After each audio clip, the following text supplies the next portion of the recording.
The Wilson family walked through the busy airport terminal. James carried his carry-on bag, while Emily held hands with Charlotte and Michael. It was early morning at Heathrow Airport. The family chatted excitedly about their weekend trip to Paris. "I see. Can't wait to see the Eiffel Tower," Charlotte said, bouncing on her toes. "Me too," Michael added, adjusting his backpack. James smiled at his children. He owned Thomas Airlines, the company they were flying with today. His father had built the airline from nothing, and James had inherited it 3 years ago. He and his wife always flew on their airline, but never told the staff who they were. They wanted to see how the crew really treated regular passengers. They reached the boarding gate. A cheerful gate agent checked their tickets. "Have a wonderful flight to Paris, Mr. Wilson," she said warmly. James nodded his thanks. Soon they were walking down the jet bridge toward the plane. The 4 seats they'd booked were in first class. James had checked the reservation himself this morning. Everything was in order. When they reached their row, James helped Emily put her bag in the overhead bin. Charlotte and Michael settled into their window seats. James was placing his jacket in the compartment when a voice interrupted him. "Excuse me, sir?" James turned around.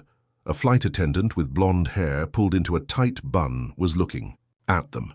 Her name tag read Samantha. She had a stern expression on her face. "Yes?" James asked politely. "I need to see your boarding passes again, please." James felt a small worry in his stomach. He reached into his pocket and pulled out all 4 boarding passes. He handed them to Samantha. She studied them carefully. Too carefully. "These say first class, but I think there's been a mistake," Samantha said. Her voice was loud enough that nearby passengers could hear. "No mistake," Emily said calmly. "We checked our reservation this morning." Samantha's eyes narrowed. "Let me speak to my supervisor." Another flight attendant appeared. His name, tag said Robert. He was younger than Samantha, with short brown hair. "What's the problem?" Robert asked. "These passengers think they belong in first class," Samantha said, waving the boarding passes. James felt his face getting warm. Michael grabbed his hand tightly. Charlotte's eyes began to fill with tears. "I assure you, we're in the right seats," James said. His voice remained steady, but inside he felt anger building. More passengers were looking now. Some were craning their necks to see what was happening. A businessman in the row behind them stood up to get a better view. "Are you sure you're in the right place?" Robert asked. He looked at their boarding passes again. Emily pulled out her phone. Without saying anything, she began recording the interaction.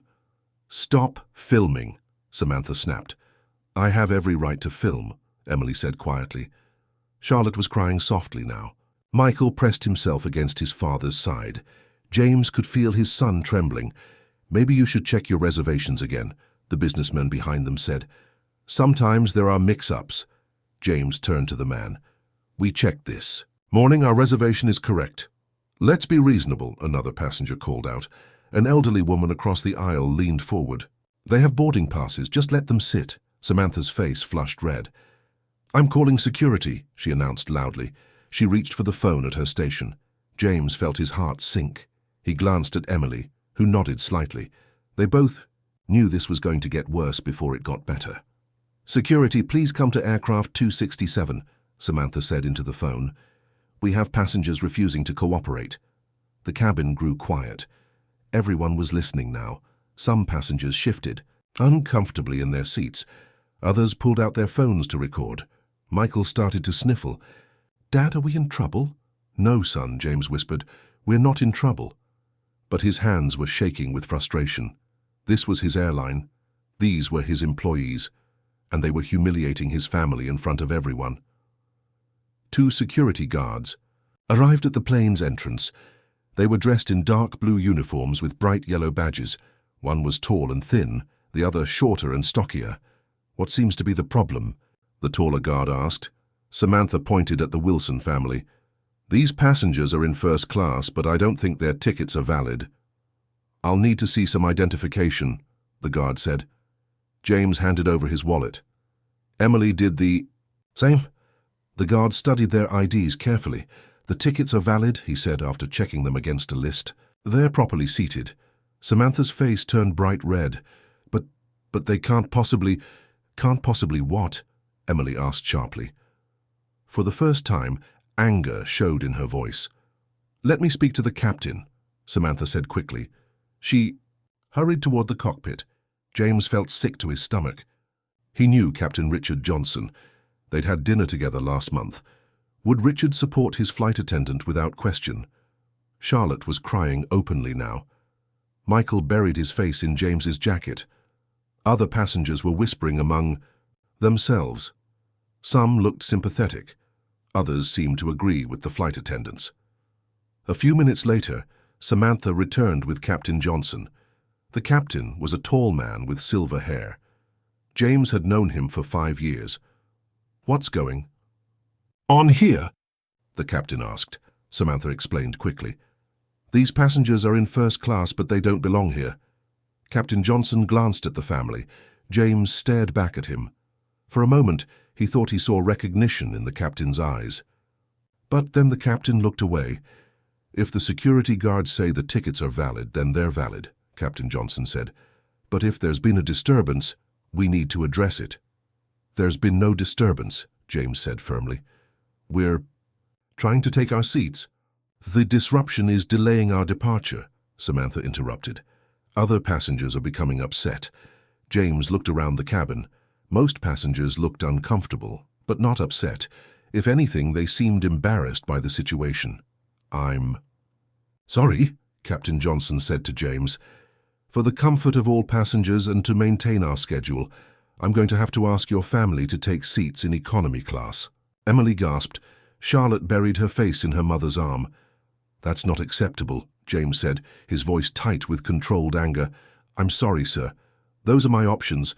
Economy class, or you can take the next flight." The end. The airplane felt suddenly hot and cramped. James looked at his family's faces. Emily's tight jaw, Charlotte wiping tears, and Michael clinging to his arm. Around them, passengers were taking sides. "This is ridiculous," called a man in a business suit. "Just let them sit down." "They should. Check their tickets properly," another passenger muttered from behind. Samantha picked up the intercom microphone again. Her voice boomed through the cabin. "We have passengers refusing to follow crew instructions. We need additional security personnel." James took a deep breath. His hands were shaking now, not from fear, but from trying to control his anger. "Listen," he said to Samantha, keeping his voice steady. "I understand you're doing your job. Let's solve this calmly. I can show you the confirmation emails on my phone if that helps." The flight attendant crossed her arms. "The captain has already made his decision. You either move to economy or leave the aircraft." 2 more security guards entered through the front door. These were different from the first ones. One was an older woman with grey hair pulled back. The other was a young man who looked barely 20. "What's happening here?" the older guard asked. Robert, the second flight attendant, stepped forward. "These passengers are causing a delay. Our first-class section is full, and they need to move or leave." "That's not true," said a deep voice from the back. A black businessman in a dark suit stood up. "I've been watching. There are empty first-class seats right behind theirs." "Thank you," James said quietly to the man. The older security guard frowned.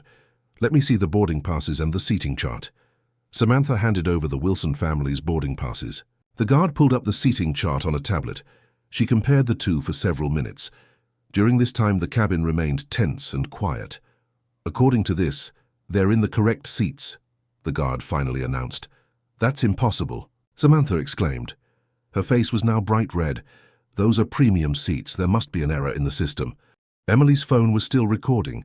She zoomed in on Samantha's face, capturing the woman's clear frustration and discomfort. "Please stop filming me," Samantha demanded. "I'm protecting my family," Emily replied calmly. Margaret, the elderly woman across the aisle, spoke up. "I've been flying for 40 years. I've never seen anything like this. This family has done nothing wrong." Her husband, sitting beside her, nodded vigorously. "This is discrimination, plain and simple." "You don't understand the situation," Robert protested. "I understand perfectly," Margaret shot back. "And it's wrong?" More passengers began speaking up. A young couple defended the flight crew. "The staff wouldn't make this mistake for no reason," the woman said. "Maybe they should just move to economy to avoid problems," her boyfriend agreed. A mother traveling with 3 children spoke next. I think we should let them stay. They're not hurting anyone. The airplane buzzed with different opinions. Some passengers recorded the scene on their phones. Others looked away, uncomfortable with the drama. Charlotte was crying openly now. She pressed her face into Emily's side. Michael had gone very quiet, staring straight ahead with wide eyes. Captain Johnson reappeared from the cockpit. His uniform was crisp, his silver hair neatly combed. James recognized the captain instantly. They had shared stories about flying at a dinner party just weeks ago. The captain's daughter even played on the same tennis team as Charlotte. "Captain," James said, hoping for recognition. "Surely we can sort this out reasonably." But the captain barely glanced at him. Instead, he listened as Samantha explained her version. "They're disrupting the flight, sir. Other passengers are becoming upset, and we're already 20 minutes behind schedule." Captain Johnson nodded. "I see. Well, we can't delay any longer. You have two options. Take economy seats or leave the aircraft." Emily stood up slowly. She was still holding Michael's hand. "This is unacceptable. We paid for first-class tickets. I understand your frustration, Ma'am, but my decision is final." James felt something break inside him. The disappointment in his children's eyes was worse than any business failure he'd ever experienced. They trusted him to protect them, and he was powerless to do so in this moment. "We'll leave," he said quietly. "No," Charlotte cried out. "I want to go to Paris." "We'll go another day, sweetheart," Emily soothed, gathering their belongings from the overhead bin. The security guard stood ready to escort them off the plane. The older guard looked apologetic. "I'm sorry about this," she whispered to James as he passed. They walked slowly down the aisle. Every pair of eyes in the airplane watched them go. Some passengers looked sympathetic. Others avoided their gaze entirely. A few even smirked. "This is shameful," Margaret called after them. "Absolutely shameful," as they stepped off the aircraft. And onto the jet bridge, James felt the weight of his secret knowledge. These people, his employees, had just kicked the owner of their airline off a flight. The irony was bitter in his mouth. Behind them, the airplane door closed with a mechanical hiss. The family stood together in the jet bridge holding hands. Outside the large windows, they could see other planes taking off into the cloudy morning sky. "Can we go home now?" Michael asked in a small voice. "Yes, son," James replied, his heart aching.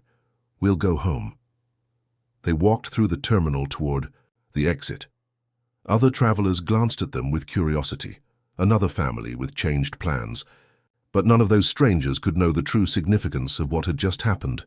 The end. The executive lounge was quiet and peaceful. Soft music played in the background. James ordered hot chocolate for Charlotte and Michael, while Emily got them settled on a comfortable sofa. The children were still upset, but the fancy surroundings helped to distract them a little. James's phone rang. He looked at the screen and saw Peter Mitchell, his operations director. James stepped away from his family to answer. "Good morning." "Peter," James said, trying to keep his voice normal. "Sir, I hate to bother you on your day off, but we have a situation. Flight 267 to Paris had some kind of passenger incident. The crew said someone was disrupting the flight and had to be removed." James felt his chest tighten. "I see. What exactly happened?" The crew reported that a black family was trying to sit in first class but had economy tickets. They refused. To move and caused a delay. The captain had to have them escorted off. James closed his eyes. He listened to Peter describe the incident, the same incident he'd just lived through.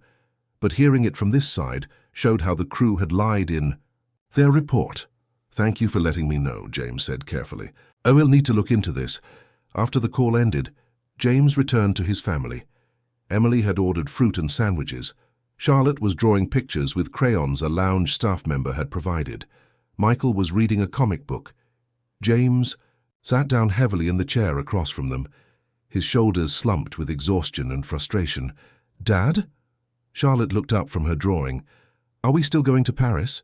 "Not today, sweetheart," James replied softly. Charlotte put down her crayon. "Why didn't you tell them you own the airline? Then they would have let us stay." James smiled sadly at his 12-year-old daughter. She was so smart and observant. He reached for her hand. "You're right, Charlotte. I could have told them, but then we wouldn't have seen how they really treat people." Emily nodded slowly, understanding dawning on her face. They'd been planning this type of observation for months. They wanted to see how their staff behaved when they thought no one important was watching. The Wilson family had bought Thomas Airlines 3 years ago. James's father, Thomas Wilson Sr., had started the company in 1975. He'd built it from a single plane to a successful business with roots across Europe. When he died suddenly of a heart attack, he'd left equal shares to James and his sister Kate. Kate managed the business operations from London, while James handled the flying and customer service aspects. They'd discovered their father had kept the company running on outdated practices. Many systems needed updating, and some staff seemed stuck in old ways of thinking. Michael looked up from his comic book. "Is that why we never tell people we own the airline when we fly?" "That's right, buddy," James said. "We want to see how our employees treat regular passengers. How they treat you tells us who they really are." "But they were mean to us," Michael said, his voice small. Emily pulled Michael onto her lap. "I know, sweetheart, and that's something Daddy needs to fix." The family spent 2 more hours in the lounge. James ordered a driver to take them home instead of flying to Paris. The children were disappointed but understood. That evening, after putting Charlotte and Michael to bed, James called his sister Kate. They often worked late into the night, managing the airline together. "Kate, we need to talk about what happened today," James began. Kate was at her desk in London. She could see James on the video call looking tired and frustrated. "What's wrong? Did something happen in Paris?" James told her everything. The confrontation at first class, the way the crew had lied in their report, the humiliation his family had suffered. Kate listened quietly, her face growing more serious with each detail. When James finished, she leaned back in her chair. "This is exactly what Father worried about," she said finally. "He knew some of our older staff had set ways. He was trying to change the culture before he died. We can't let this continue," James said firmly. "Not just for us, but for every passenger who flies with us." Kate nodded. "What do you propose?" "Training," James said immediately. "Diversity and inclusion training for everyone, from pilots to ground crew, no exceptions." "That's expensive," Kate pointed out, though her tone suggested she agreed. "Not as expensive as losing passengers or facing discrimination lawsuits," James replied. They talked late into the night, planning changes. They would hire an expert consultant, create new policies, install cameras in cabins for accountability. Most importantly, they would change the hiring criteria to prioritize open-minded, respectful people. "Should we fire the crew from today?" Kate asked. James thought about Samantha and Robert, about Captain Johnson, who'd known him personally, but still sided with his crew. "No," he decided. "We'll require them to go through additional training. If they resist change, then we'll consider other options." "You're being generous," Kate observed. "I want to transform our airline, not destroy lives," James said. "We'll give them a chance to grow." As they ended the call, James felt a mix of sadness and determination. His family's painful experience would become a catalyst for positive change. Thomas Airlines would become a leader in respectful service, honoring his father's original vision of bringing people together through travel. The end Monday morning, Thomas Airlines headquarters buzzed with unusual energy. James had called an emergency meeting for all staff, from pilots to baggage handlers, from flight attendants to ground crew. Everyone gathered in the main conference room. "I've learned about a serious incident that happened on one of our flights," James announced to the packed room. A family was removed from first class not because of wrong tickets, but because of assumptions made about them. He watched faces shift with discomfort. Some staff members looked down at their hands. Others glanced at colleagues. "This isn't about blame," James continued. "It's about growth. Starting tomorrow, every employee will attend mandatory diversity and inclusion training." Later that afternoon, James called Samantha to his office. She sat nervously, knowing she was in trouble. "I understand you were involved in an incident on Flight 267, James said gently. Samantha's face flushed. "Sir, I was just following protocol." "What protocol says to remove passengers with valid tickets?" James asked. I thought they were in the wrong seats," she stammered. James leaned forward. Samantha, I want to help you understand what went wrong. You'll attend special training sessions with our HR department. She blinked back tears. Am I being fired? No, James said firmly. We're giving you a chance to learn and improve. The next day, Captain Richard Johnson received a similar meeting. He sat straight in his uniform, but his hands trembled slightly. Richard, we've known each other for years, James began. What happened on that flight? I supported my crew, Richard replied stiffly. A captain must back his team. Even when they're wrong? James asked. Even when they discriminate against passengers? Richard looked shocked. I didn't see it as discrimination. That's part of the problem, James said. We need to help you see it. James hired Dr. William Clark, a respected expert on unconscious bias. The tall, bearded man arrived the following week with armfuls of materials. Thank you for taking this seriously, Dr. Clark said during his first meeting with James and Kate. Many companies only act after public scandals. We're preventing a scandal, Kate replied.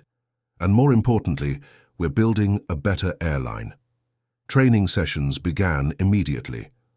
Dr. Clark used real-life scenarios without mentioning the Wilson family incident. Staff practiced recognizing their own biases and responding appropriately. Imagine a teenager in hip-hop clothes boarding first class, Dr. Clark would say. What's your first thought? Some staff admitted they'd assumed the teen had the wrong ticket. Others said they'd check normally without assumptions. Now imagine an elderly white businessman in the same seat, Dr. Clark continued. Different reaction? The discussions were uncomfortable but necessary. Staff began seeing their own prejudices clearly. Susan, the HR director, worked closely with Dr. Clark. They created scenarios specific to airline service, mixed-race families, passengers in traditional dress, young people in first class. It's not about political correctness, Susan explained to hesitant employees. It's about making every passenger feel welcome and respected. 3 weeks into training, something remarkable happened. The customer service department received an unusual number of positive comments. I flew first class last week, one email read. The flight attendant treated me with such respect, even though I'm young and tattooed. She even helped me feel comfortable when other passengers stared. Anonymous surveys revealed more troubling patterns. An elderly couple reported being rushed through security. A deaf passenger said crew members avoided helping him. James made each incident a teaching moment. No punishments. Just honest discussions about what went wrong and how to do better. Charlotte and Michael visited the office after school one day. They shared their experience from Flight 267, without naming names, with willing staff members. It made us feel small, Charlotte explained simply, like we didn't belong. The children's words affected the staff more than lectures ever could. We felt scared, Michael added, even though we did nothing wrong. James asked them to help create materials for children traveling alone. They designed colorful posters showing diverse kids enjoying air travel. The message was simple. Everyone belongs in the sky. By month 2, Samantha approached James after a training session. Her eyes were red but determined. I need to apologize, she said. I never realized how I was treating certain passengers differently. My own grandmother faced discrimination when she first came to England. I should have known better. Captain Johnson also changed. He started volunteering extra hours to work with disabled passengers, learning sign language basics, and ensuring his crews treated everyone equally. New policies emerged from the training. Crews could no longer remove passengers without checking with ground supervisors. Implicit bias tests became part of the hiring process. Anonymous feedback systems allowed passengers to report both good and bad experiences. 6 months later, Thomas Airlines received its first awards for customer service excellence.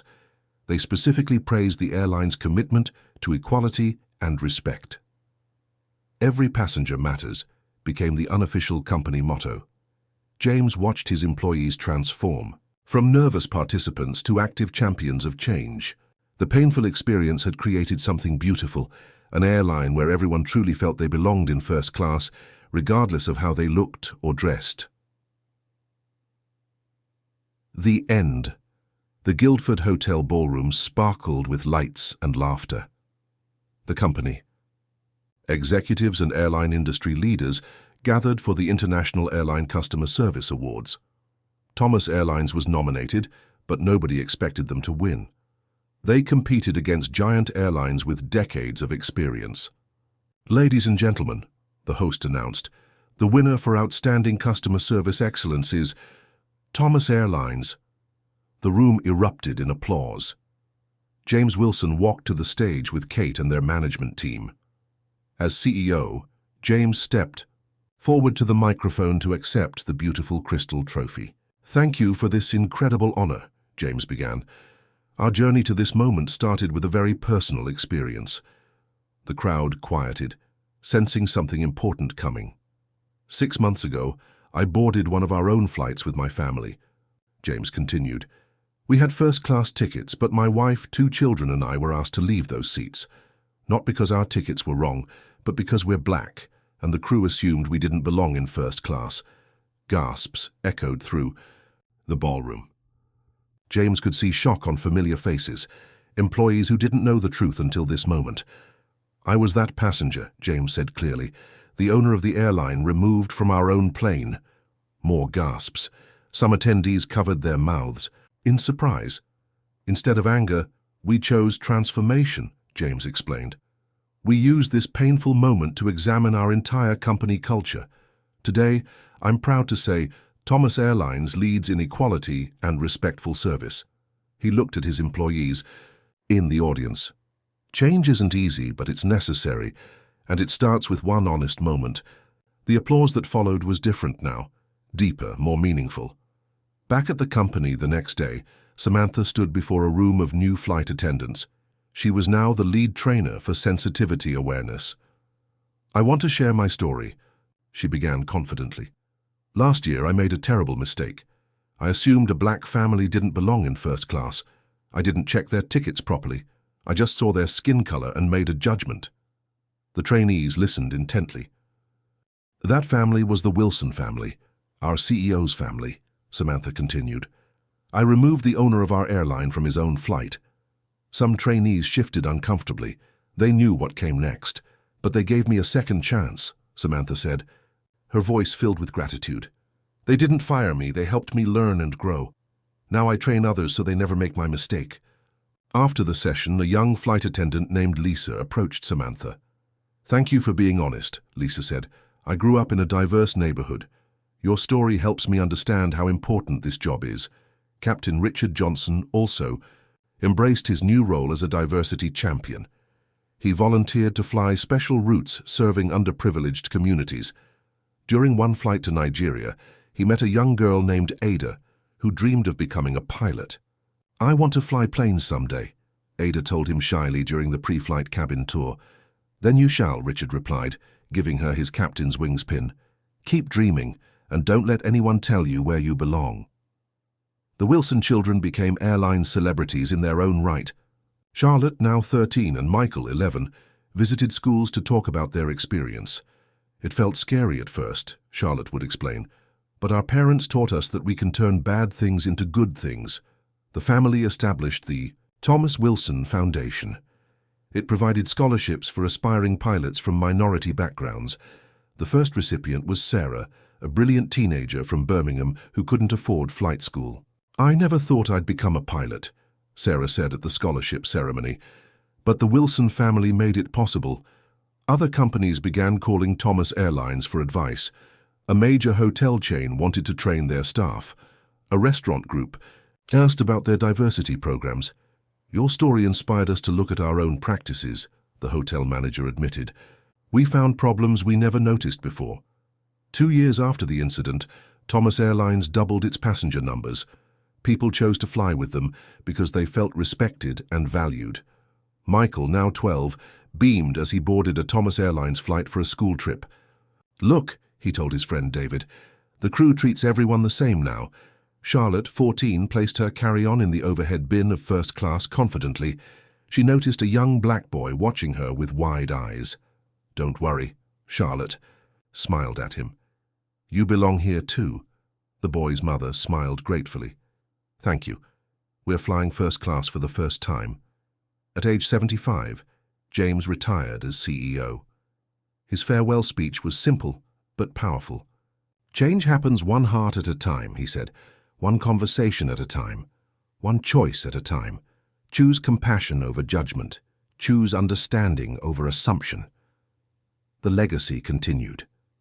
Years later, Michael followed his father into the airline business. Charlotte became a civil rights lawyer. Both carried the lesson from that difficult day. Pain can become purpose, and discrimination can transform into understanding. Thomas Airlines flew higher than ever, not just in altitude, but in human dignity. Every passenger felt the difference, from the person in seat 1A to the person in the back row. Everyone belonged in first class, because first class wasn't about money or status anymore. It was about respect, and respect belonged to everyone. Universal message. When faced with discrimination, our greatest power lies not in anger, but in our ability to transform pain into positive change that benefits everyone. The end.